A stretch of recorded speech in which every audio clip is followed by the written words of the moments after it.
La Fondation Maloua FM applique la vision de partage et d'assistance en faveur des différentes couches de la population.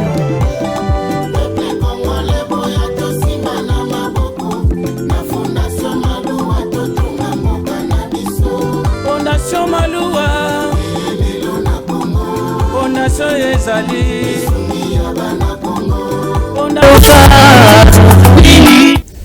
Et ben voilà, donc l'Arcololo, je suis là, Molo Belly, donc l'Arcololo est toujours là, merci.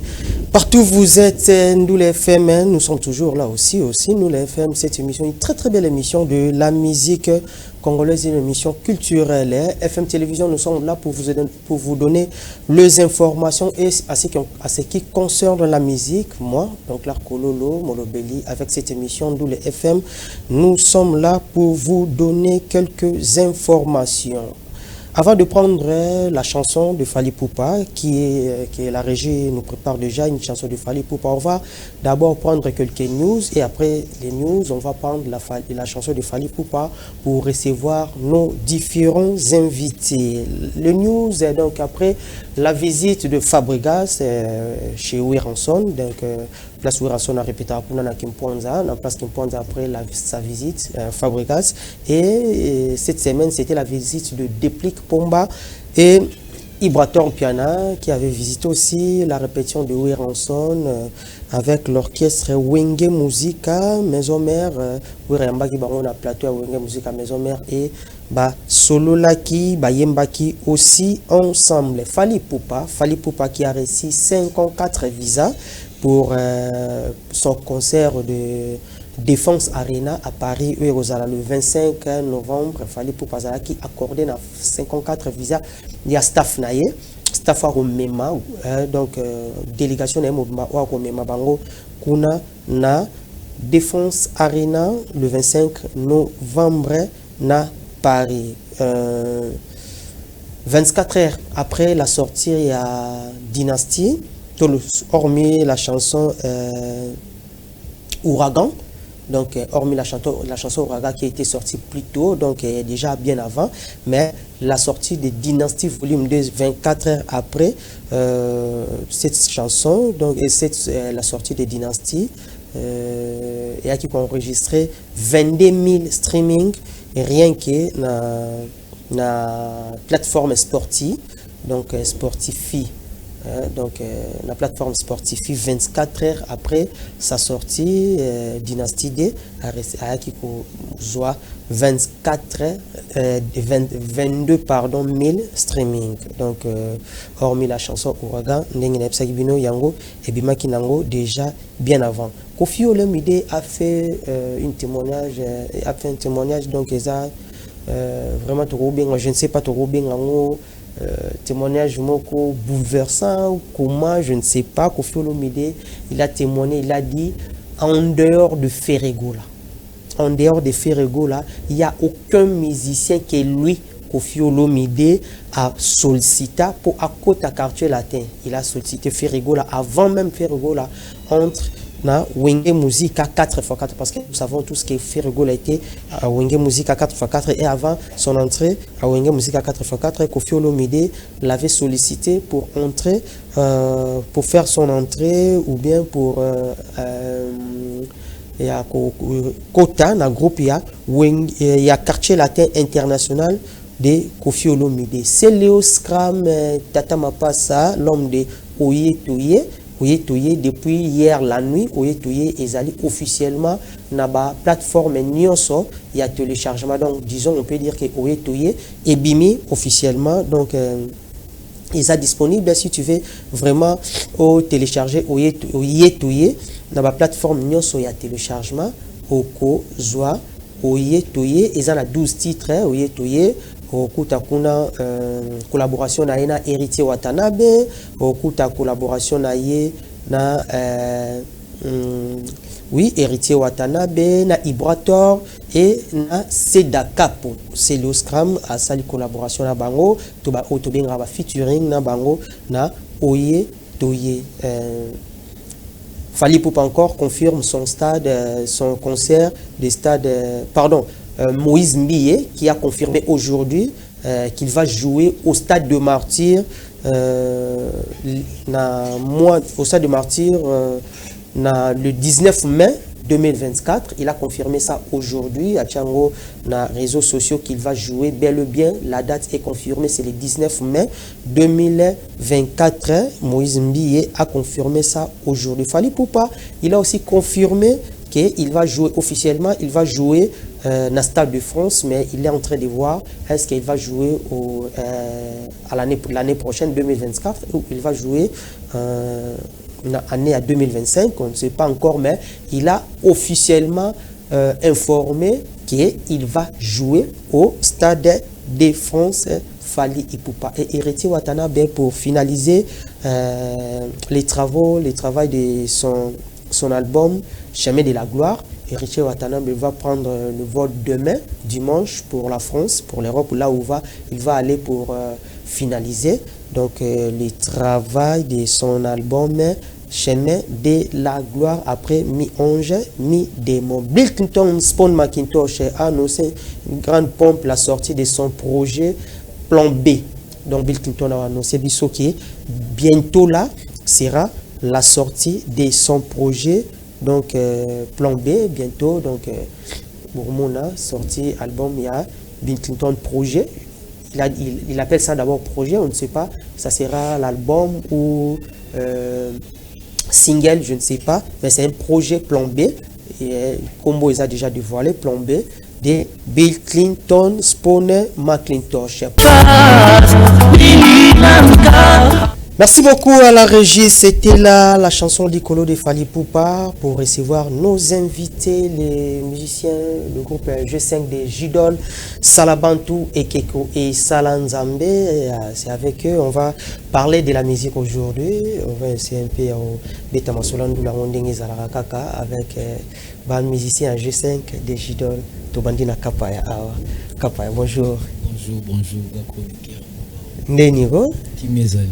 Kimezali. Boni Sango ya G5. G5 toujours. Nicolo, c'est mon tour. Le tour na biso koki donc tu opesi la bina mara na biso tour na biso koki. Tour na bino ndeni. Akasiti. Tour na biso koki. Tsikile bango ba beta tour na biso pe ekoki c'est mon tour. So bino nde bongo beta. Biso pe nako kisasa pe na ba dio ka pe biso ba ko bobeta déjà quand même. So comme tour na bino nde donc si bobeta ki bozaki sur te ki bozobeta zaki pe tour na bino. Beta na biso déjà alors beta ba concert au niveau ba ndule ba prestation mais siko bela bord na biso disque na biso ya papa Salabantu papa bombo ki ko sala nzambe ezo bima yango c'est mon tour. Ah ok, donc c'est votre tour par rapport à disque. Disque na biso ko. Mais c'est que vous assurez que ni baindo bala muka et beta qui fait bien, c'est le hobby, c'est votre tour parce que baindo bala muka bimagi déjà. Au beta. On a dit tout on a ba flash cac. Flash cac. Flash cac avant go. Donc siko penande c'est mon tour. Bazo yo ka biso ba king ba titre à disque c'est mon tour. Titre album mobimba c'est mon tour. C'est mon tour. Ok. La mémoire des grands prêtres. Salabantu. Salabantu qui veut Salanzambe. Ça va Toroyo Kamopo Awa, Tolingami Minko Yemba, Koloba, Tozu, mais Toloba Nanomuke. Après Toroyo Kango Siko, c'est mon tour. Tozu Ndeko. Boni. Carré, toujours. Yo Poimbina, c'est mon tour. En tout cas, donc, Papa Pessinga y chance, il y a aussi la deux vocaux. L'album, c'est mon tour. Le mine on l'obisate. Donc ba mourir tout ya kisasa mobima bosko la maboko no bolia pena bile ba kantique ezana danger parce que tu travailles tu beti ba festival tu beti mambe bele bon cette fois-ci premier fils de Papa Chéri Jidol Salabantu. Donc album Zoya Pinezoya deux fois donc c'est mon tour. Bon,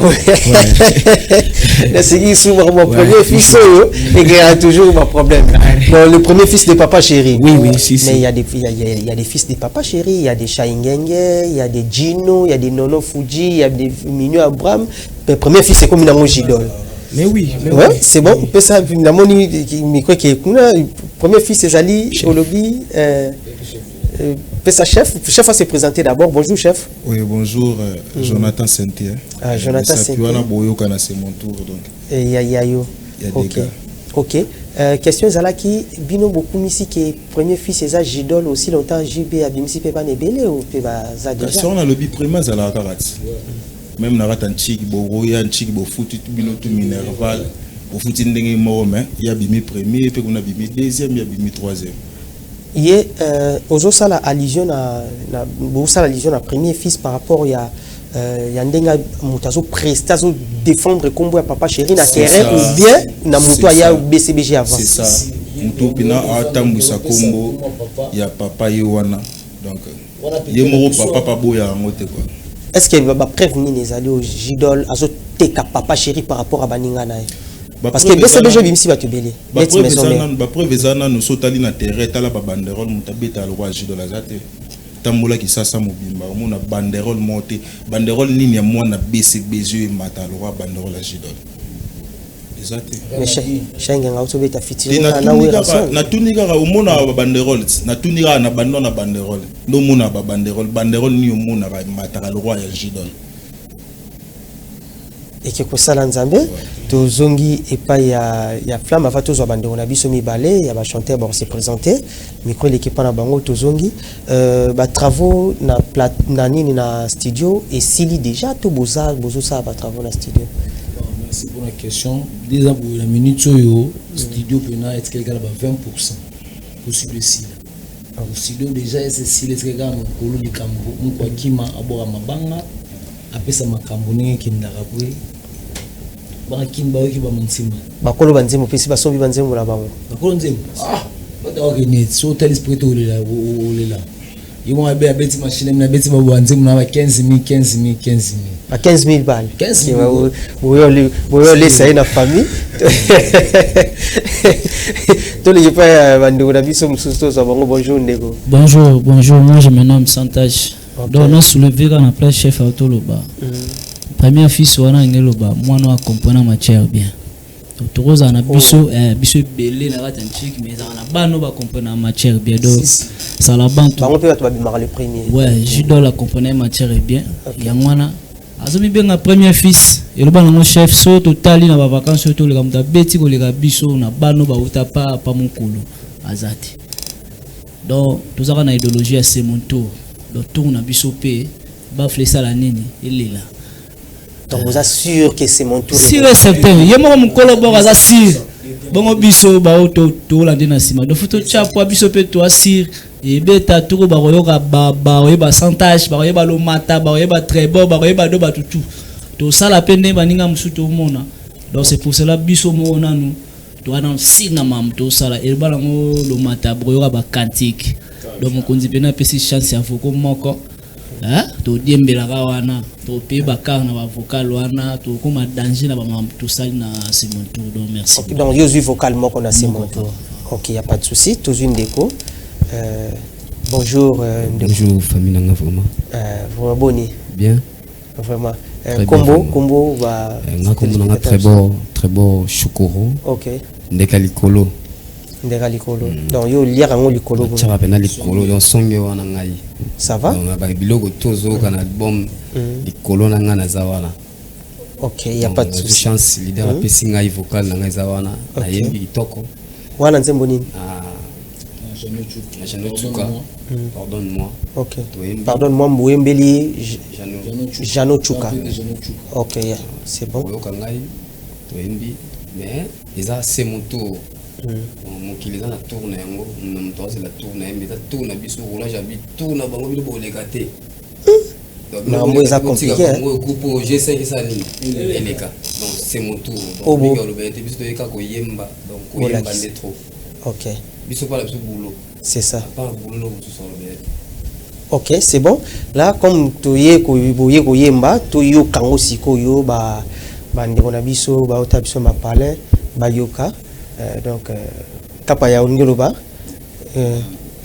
ozo a batterie ba baguette eza na sewana rabi excusez o ede biso o celui-là o bimsela biso ba baguette ya caméra ya drummer pe ka vous proposez biso d'abord on va to bandana na chanson nini chef to bandana na chanson nini pardonne-moi on parle pardonne-moi eza une chanson ya Il y a l'album C'est mon tour. Ok, c'est bon. On va parler aujourd'hui de C'est mon tour. Hein? C'est mon tour parce que tant que tu sentir que et ça très bien. Donc.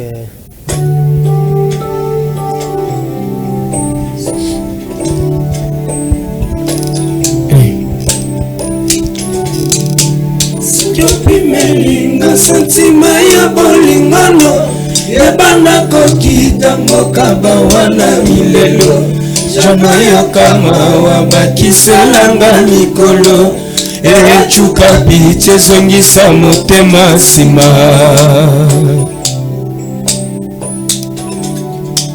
soki opimelinga sentima ya bolingano yebana kokita mboka bawana milelo jano yokama wabakiselanga mikolo echuka pite zongisa motema sima yawe yoyoyo na jardin motema nanga ata litita santima ezali susu te départ oyo jano epesi susi bulo na kanti ya ntima nanga ezo travailler 24 heures sur 24 mawa ebaya zwata repo yoyoyo santima ya boli wili kindembi nanga bae jano yokama wabakiselanga mikolo echuka pite zongisa motema sima awa zima papu on néglige nga cher pour moi likolo nzete ngai komwana e na mayatina seti le barokonde matanga esilaka maona moina mitemetsikalaka mawananga bouclier nanga ye eza yo chéri butu yango yo moto na yo likolo atolo na ngai pichu pembele amour nanga lelo epimbwe oh epimbwe oh epimbwe oh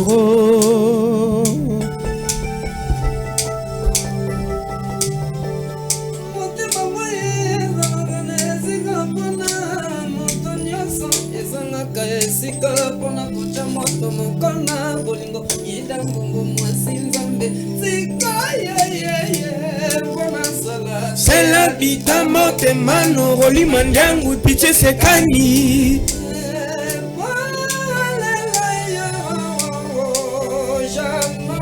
chuka ya bebe kigoma papa chichi na Carmel chuka c'est mon tour carré janontuka na botama mwana mobali na famille ya bana basili kamba bejingo na lobola nani yaya to mama oboselamu papa kufa na guerre ya M23 au Santa Chalula ngana lela ngana lela ngana lela salaba to lela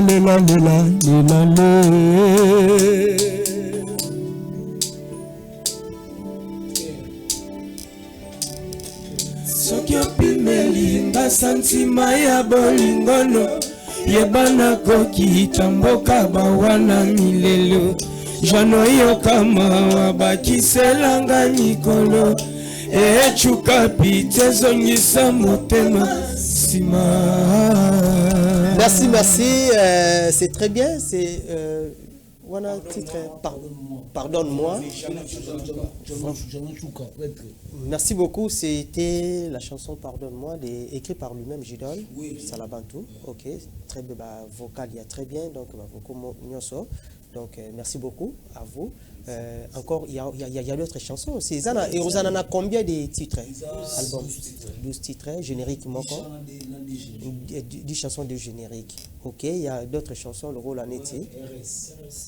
RS, ça va? On te reçoit RS après. On va prendre RS. J'en profite de l'occasion pour saluer Bastaf Nanganyo sur Brazzaville, Jires Kiompa, Mobali Maman Nati Mati Matondo, Jires Kiompa, Francis Roy de Gaulle, DJ Kermens et Chiria donc Shingia, donc staff nangano sur Brazzaville, va Senga Molobeli, Yaka Brazzaville, je crois dans quelques semaines je serai à Brazzaville, Baya Batbo Yambangai, donc pour ça l'émission à Brazzaville et tout le monde autant à partir de Brazzaville, tu veux peut-être na l'émission nayo, tout le belayo, les cannes émission, tu peux contacter Jerez Kiompa, je crois à la fin de l'émission, je vais vous donner son numéro, vous contacter, tout contacter là, na privé, na Pesayo, numéro naïe. Merci, on va prendre la chanson, une autre chanson qui RS. Bon, c'est bon, tu as Kamimba Bilora RS, le sous-sundengezali, c'est parti, RS.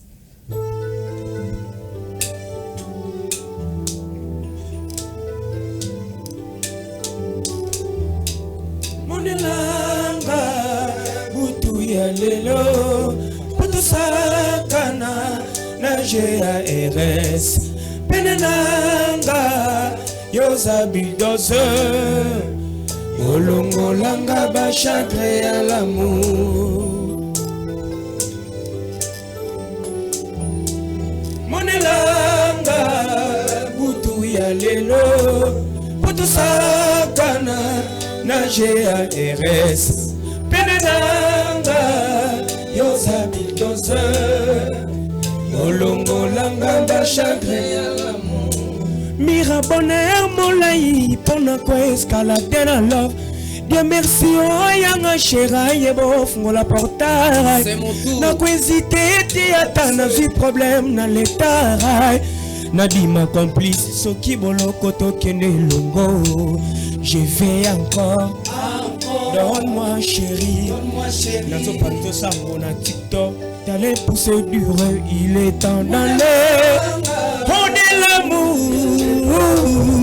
Satana, nager à RS. Penelanga, yosami dose. Yolongo langa bachagre. Boxer à l'embia, bese gada, kesaka bakunyoso. Penena yo mosi sa résistance kataninga. Neteki pa football bazo beta samba ngedeki sala nyoso lingi na kondi makaka kilometre nyoso kome mangana kokende kaka kaka usai yana mola yanzala na ye anga butu ya lelo otasakana na jea RS penelanga yosabi dose yolongolanga na chana ya Merci. Peut-être la bango sauté quand même. Merci à toi mon président Gabi Koutika. Donc je salue aussi Blanchard Mbumbu en direct de Paris, Maison Blanche de Paris. Chez Blanchard Mbumbu kuna na avenue Oya numéro 5 na Kitambo Velodrome Bobby. Kuna sokokei orozwa biloko nyonso ya kitoko ba biloko ya basi ba biloko mibali et ba parfum donc tout eza ba original chez Blanchard Mbumbu. Donc mais ba production quand même sous ces alliés parce que bibino bobetara déjà ba programme les années karata kuyebi wana karata biso beta chaque semaine karata ba programme les comment ba programme les alliés quand même ba programme les alliés ba programme non chef programme ezabou donc vraiment ezabou na mincho pena toujours le belami kaka c'est mon tour. OK. Mais nous avons un programme tellement plus de bêta danger si maman va maestro nous avons un Pullman le 26 la Pullman tu vas accompagner ma bengi Salaban tout comme invité tellement Salaban tatambola la poulet nae abige bana fo boya tout soutenir tout chavé vient un coup de pouce tout soutenir le 26 na Pullman et Viennan c'est ça le beau. Ah ok. Levé César Loboko, ancien de Wenge El Paris. Donc César Loboko, avant d'agitron à Kinshasa, je crois, on aura le temps, la possibilité à Royamba et à Wanandoule FM, donc Boko Chai Loboko. En dehors de ça, le programme à répétition aussi. Programme à répétition, chaque jeudi et vendredi, chez Maman Zizel Fatak, l'honorable. Si Bokuma, na Kalam. Ok, ça va beaucoup Makalamu. Chaque jeudi, vendredi. À partir de 16h, c'est extra. Ah ok, ça va. Donc chaque jeudi, vendredi, à partir de 16h, petit extant Soki Boye, Bokozwa, Jidol, Sala, Bantou et le groupe G5. Tozu, chef Kuna Poto Betana, nous, to Solana, moi, mon Kéli sous savant, to Kabouana Bino, li solo ya c'est mon tour. C'est mon tour, je crois, sorti dans l'auto, n'dengi besoin envisager sortie officielle Rose à la Can.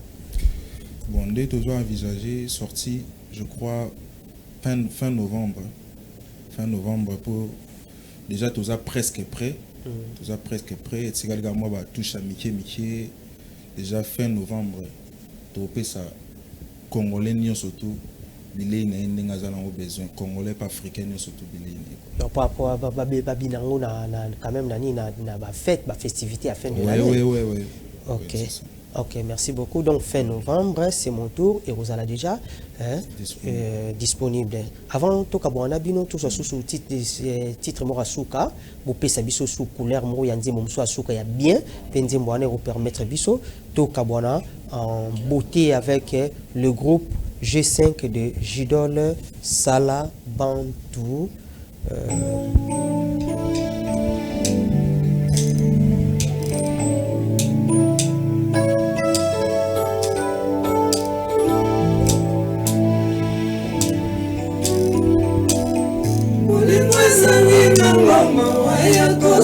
Selanga olingwe lobima wana mo olingwe zangi nanga mawa ya kosongi selanga olingwe lobima wana mo soki bakundi ya babosani yo shera blokanga na ba réseaux sociaux shera kotisanga na liste noire ya bamoureux.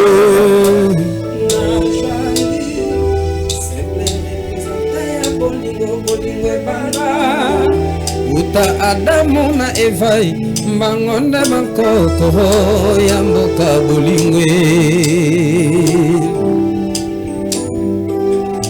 Majali simple représentant ya bolingwe Banda Adamu na Evai Mbangonda Makoko ya mboka bolingwe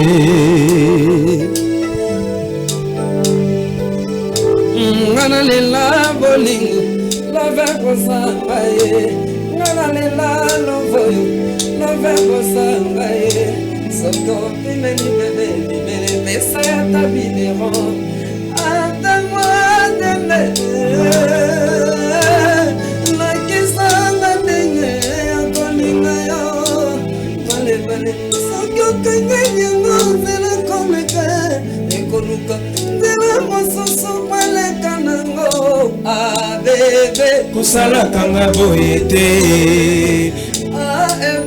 kusala kanga boyete wasio linya sala kana ya kandoko bala makaye na sima bale epaba yanke na mwambe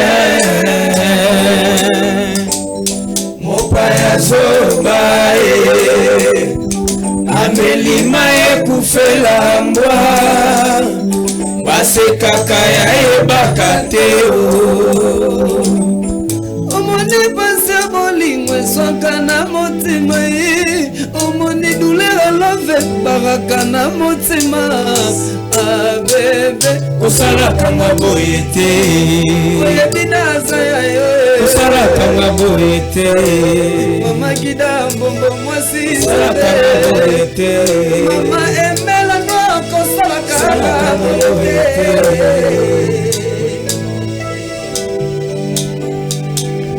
molingo nango mawaya kosongiselanga molingo lobima wana mok molingo esangi nango mawaya kosongiselanga molingo lobima wana mok soki bakundi yo babosani yo shera blokanga na ba réseaux sociaux shera kotisanga na liste noire ya bamoureux. Merci beaucoup, merci à Yagi Basket, mon grand frère Popo, merci à Zege Chombo, na couloir Vodacom Kuna na ville, place Chombo était Kamaka, Podoka Kalunga, bâton de Moïse en direct des États-Unis, merci à toi aussi, donc merci à vous. Je crois, donc rendez-vous Zakaka chaque vendredi, jeudi vendredi, na 17h X-temps sur Royaume Bokuma, na Matongé. Donc na commune il y a Kalamo, donc ba mourir à bonne musique nyonso, donc il faut bokendebo ka ba mélodie ba mélancolie ko ngana yo ki ba cantique lobi ndoranga donc ba cantique ya Jidol Salabantou et na ba préparatif il y a c'est mon tour je crois après c'est mon tour qui peut rozonga li susawa to beta li susu Marcelo il y a c'est mon tour. Donc on va partir à la régie pour demander une chanson au choix. Je sais très bien que mon directeur Gelor Mouya il part la même langage avec moi. On va prendre une chanson pour accompagner le pas de mes chers camarades, le groupe G5 de Jidol, Salabantou, Ekeko et Salanzambe. La régie, c'est parti. Merci beaucoup.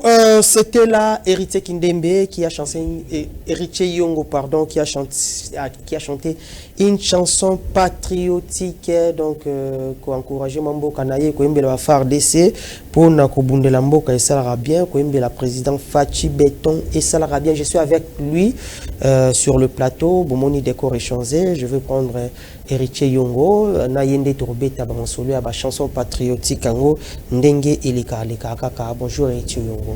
Bonjour, grand journaliste. Boni. Bien, papa, on a parlé reste. Baninga baoyembela babolingo, baninga baoyembela makambo ebele, yoponi chanson patriotique. Est-ce qu'il est raté ndenge ba bongsa micro, cha micro boye ndenge ba mission mususu ba lobara chanson patriotique mo bulu ba chanson patriotique bolé la mabe me bolinga ngopeka. Bon, normalement ce na yembela ki na mboka ndama bete. Na bato pe ba bazako koyemba.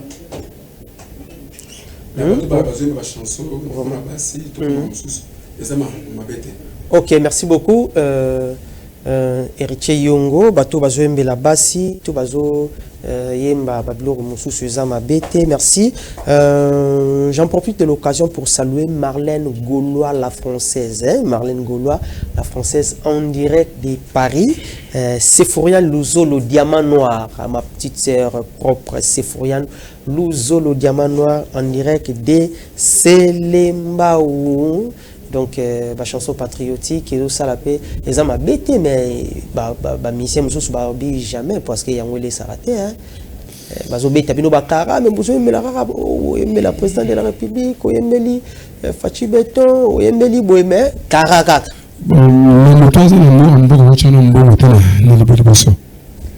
Parce que sur le chambre, le bosso, on a un songaté.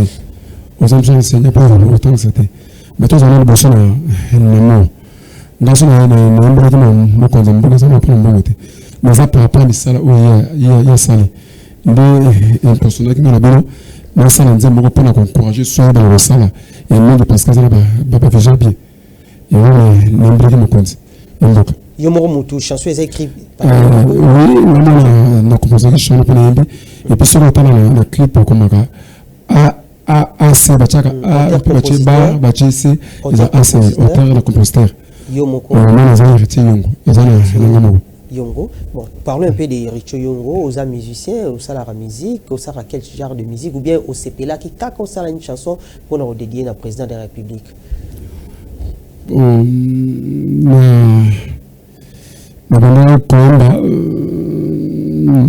L'église n'est pas orchestre à côté. Mais quand même, nous avons grâce à la composition. La chanson. On a tellement de on a composé quand on a mis ça dans mon ça les poussées sur les négociations de mon marché ne pas encourager mais on a quand orchestre monté on est qui orchestre mon côté ou yemi juste pour encourager mon konzamboka est-ce que aux aussi nini et pas ya batunyo so ba na mon konzamboka to yemo ko mon konzamboka to batunyo so ba patriote netio par rapport à la chanson là par rapport à la chanson là na singa kana batunyo so ba congolais so ba zali banda ba zali kati ba za toujours na sima mon konzamboka donc azana ba vejo bien ntina na biso de ba simo ko mo konza mboka pas to mo konza mboka mais parce que na Congo c'est dindori dans le Congo si ndaki na grâce à Fatih Berton ou toto bien la bic rouge na grâce à Fatih Berton bien na bic rouge na bic rouge on corriger on va corriger la vitesse na communauté et puis on peut sa forme on va passer ça na forme était dans le Congo et je suis sur na souffle il y a une série de population tous toujours na derrière il y a mon compte en banque tous tenir il y a un ensemble de gens là vraiment tous na semana et puis on peut la Fatih Berton le bas mon na matoi parce que ça on na mission mon été ceux qui avec besoin de ma sous besoin de ma même bon sur le monde de bon tout le monde au bout après. Merci beaucoup. Et pesa bisona no moi extrait ya chanson na yembe la biswango on a plateau ba côté lisusu salio encourager lisusu ba œuvre ya mokonza mboka. Bato malamu nyonso bazolinga Fati ekaka bandoki nde bazoboya ye oyo bawelele terra na bomona bango me Fati azowelele terra bakongole nyonso merci ebiso toponi na biso Fati Fati bokonji ya makila te Fati na biso maboko pembe Fati na biso papa Congo makila bokonji babota makana yango Fati ya foxate pas foxate voilà. Merci beaucoup makila bokonzi babota makana yango il faut être déjà mokonzi avant comme mokonzi donc merci beaucoup à Matou Matembo livre sterling en direct de Brésil ceux qui yo leki na Brésil okutani na Matou Matembo livre sterling te c'est qui yo olekaki na Brésil te mutazo konza Brésil le passeport donc mon konza Brésil Matou Matembo livre sterling nzembo ils a déjà na ba plateforme nyonso chango wapi chango na page YouTube na yo ou bien ils a wapi ceux qui bat bangbazo zamba na channel YouTube te mais la TikTok ezali mais na YouTube na ucha pour TikTok osandeni ce mutabi abi aoki posa aoki yoki posa nzembo wana azwango akoye ko sandeni bon numéro ezali numéro ezali il faut contacter yo ce numéro ezali ko benga ngana ba chaîne mususu ba sepeli leka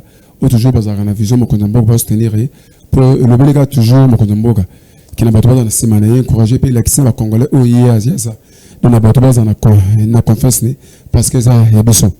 OK. Oui. Donc pesa numéro parce que batu bakoyi ko senga yo nzembo wana batu bakoyi ko senga yo pour kende ko prester oyembe la bango nzembo wana ba yo kango ko pesa numéro rapidement. Le numéro ça 090 80 75 764 même exactement na WhatsApp. OK, Bandela. Plus 243. Plus 243. 090 80 75 764. Donc, ce qui va Bengio, va rejoindre Yomoko. Oui. Héritier Yongo. Yongo qui a chanté la chanson. Titre chanson anonyme. Isa Fati les nôtres. Fati les nôtres. Donc, Bisso Moko. Donc, il Bisso Congolais, photo vendredi. Oui, tous affaires, on n'a pas habillé Bisso Moko. Toujours, bah, consommé dans Mboka, mais na fait ça, somme, ça, la mystique. Il y a par exemple, c'est pas pembe d'identité, ça clair. Azana identité, l'ikukumate. Ton appel, bah, œuvre ça dans l'habité. Ou bien ça, Bisso. Comment on peut appeler ça corps, âme, esprit, pour Mboka. Donc, à tabac, on a mort Mboka. Il y a fatigué, il y a bétonné. Ou à y a l'amour, c'est que comme l'homme sous.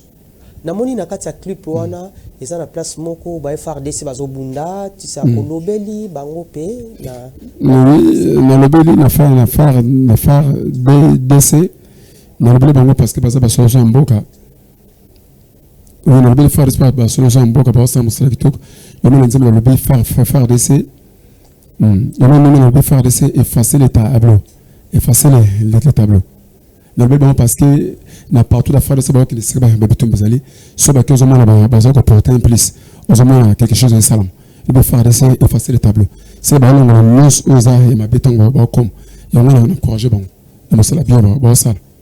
Ok, merci beaucoup. Je salue mon petit frère Exaucé Kololo. J'en profite de le saluer.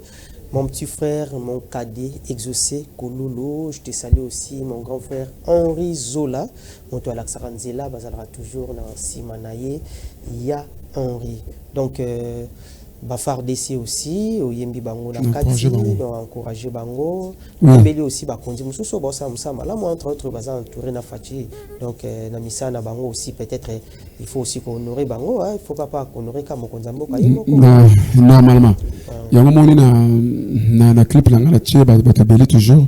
Où Bossa la Moussana Bango, le linga bien, le rôle de Bossa, na fraternité.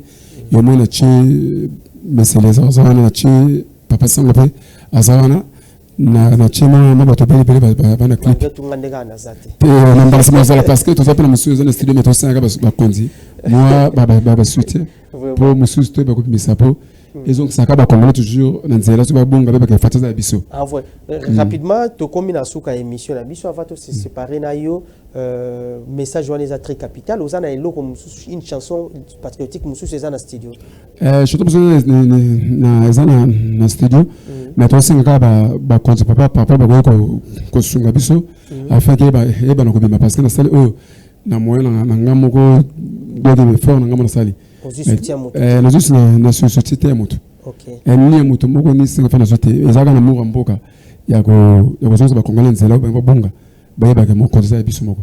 OK, donc je crois aux envisageons bimsango quand aux ana studio. Bon nazoka na soki na zuma makoki avara to comme ma ponema et ba mesus. Ils ont encouragé Karafachi toujours. Ils ont encouragé toujours mon komoko na mboko. Et le belé pour na mapona minute je crois. Bon na les a vote. OK, on les a vote. Donc Batunia sur Linga Fachi Béton juste pour encourager donc ils ont une chanson il y a propagande. On parle pas de propagande mais on parle de la chanson la Fachi Béton na o Italie ma ponomi monsieur héritier Yongo Ndazalaki vous en a moi mot de la fin parce que nous sommes arrivés à la fin de notre émission aujourd'hui. Dans le basuka oyo ngala koyoka kokoloba ezaka ke na biso nyonso na Congo toza na sima ya Fati et puis azapana ya biso et puis comment on a célébré on a le bagana Fati amaloba mikina célébré et puis de toza na fier ya koza na sima na donc comment on a sima Fati soutenir na vote bima parce que talaka na ngonga mokia sali on a zuma célébré ko le quand même ngonga fani afana na bokonzi. Donc sur la personne sur la deuxième mandat a aussi les belé ya ko le kata o sali na parce que là toujours na likaliso sur mboka et na tout moment sur o tambourement ka sur les aider ba congolais comment on a gratuité dans l'enseignement comment on a gratuité dans maternité comment on a ba prince comment on a les belé ça là et je crois que ça vraiment kazana na semboka. Merci beaucoup, c'était là monsieur Héritier Yongo qui a chanté une chanson patriotique dédiée à monsieur le président son excellence Fachi Béton donc Mukwantombolo oyo ba kino ba congolais nyoso bazolinga mingi. On va prendre maintenant moi ku sekape sala moi bien moi art dramatique yango ki ndara de père na ndule nyoso za rara ba art ba nyoso baza ba artiste Joli Tabita l'idée sous ba diota nga déplacer bon nga yango anata bolobara l'idée sous ba diota Joli Tabita bonjour. Bonjour mon Lobeli. Boni. Bien. Joli Tabita. Braza Boni, Braza le Kinde. Braza Kito Makas, Braza na Kimia. Je reste qui ont pas bango Braza na bango Kimia Francis Roy de Gaulle, ba DJ Kermesse, ba Jésus de Braza, ba Maléo, bango tout Braza na bango calme ba Sandra ba Fana. Braza bango calme na Brazzaville. Osali ba show na Braza. Merci ba show na Brazzaville. Na beti ba cave na bango na beti pas DJ Kermesse toi na ba soirée moi makas kuna pe le 28 décembre na zonga sukuna le 28 décembre zonga na kuna le 23 décembre pe suna za kuna na nini La salle na bango où ezaka na poto. Terrain na bango na poto.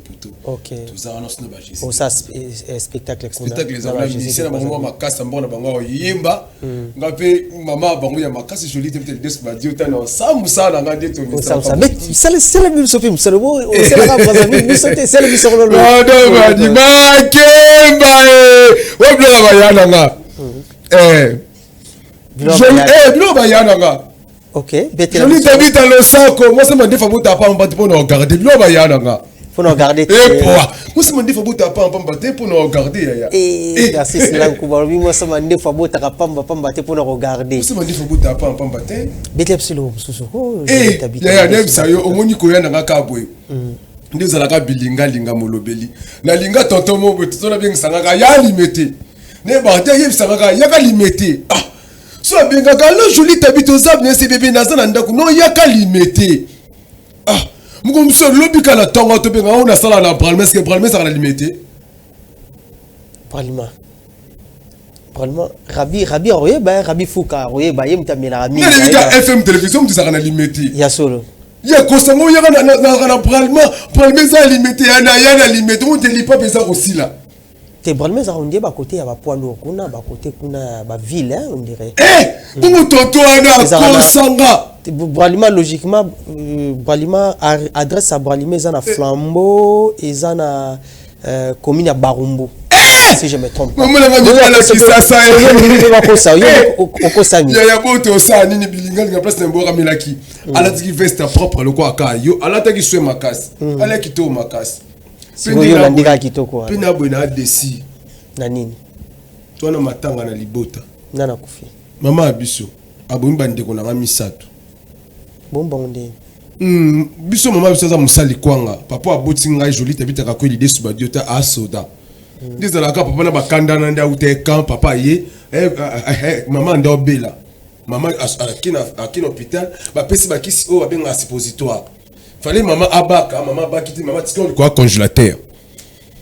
Ton pe papa ye na bakanda wana fallait tout na tunda benga ndenie.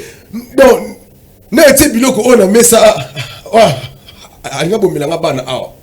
Papa adiba biloko wana tout abwaki adi trompe mama sas a-t-il quoi ya congélateur mapena aussi ça quoi ngana talité adika trompe mama sas abaki. Maman so beka molo beli limwete krakra ça tout le kolo pa mona kufi ça beki chires qui on pas limwete krakra ça tout le kolo pa mona kufi. Ya on aime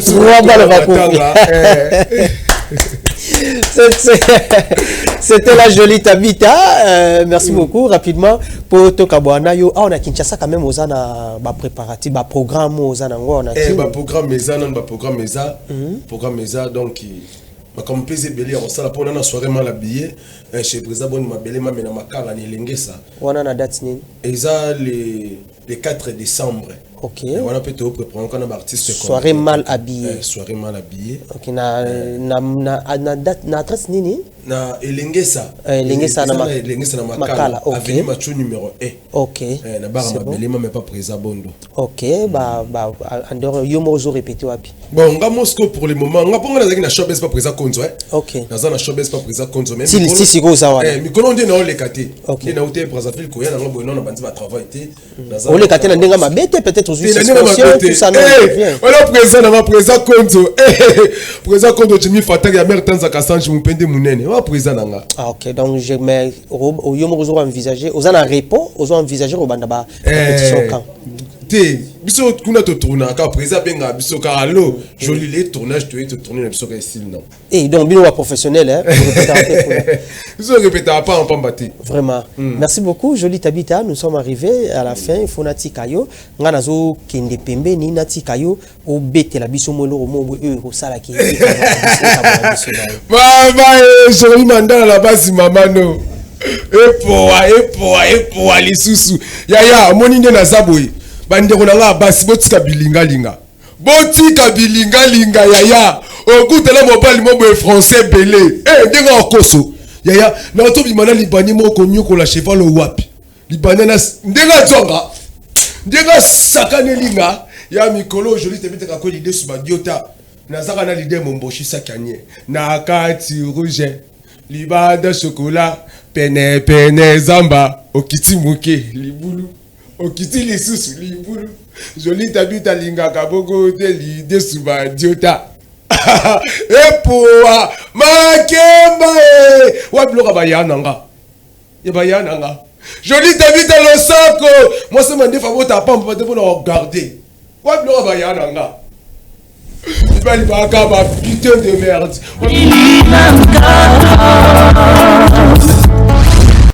Nous sommes arrivés à la fin de cette émission d'aujourd'hui. Nous les FM, Balobi, yo mutuza na besoin de la message no ya musique aux artistes. Tu viens ici, donc en face il y a Première Île, Lumete Funa, en face il y a Hôtel Funa. Nous sommes là. FM Télévision, Oye, Okobeta Porte Nayo, Barfongole Layo. Donc Roloba, émission il y a Rolobela message na zanango à ce qui concerne la musique sur ça la randoule sur ça la ranini oye Roloba yango chaque vendredi et chaque samedi pardon na 14h nous sommes là aujourd'hui après quelques agréments techniques toujours qui moi problème technique moqué toujours qui moi retard moqué petite légère retard mais donc chaque samedi na 14h juste. Nous sommes arrivés à la fin de cette émission. Je vois Gabi Fouka qui était derrière la caméra. Rabi Fouka, pardon, qui était derrière la caméra, mon équipe technique. Je vois aussi Enoch aussi était là, donc il était avec Rabi derrière le caméra. Mon directeur Gelor Mouya qui était à la régie, Malobi Intelligence, na sagesse, Gelor Mouya, notre directeur général. Moi donc Clark Kololo, je vous dis, bye, restez toujours branchés et scotchés. Na ba programme Nabiso, il y a FM Télévision. Bye.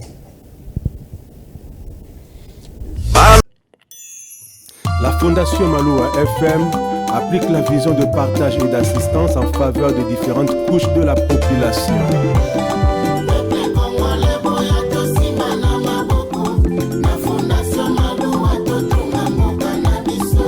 Fondation Maloa, Fondation Ezali, Fondation Maloa.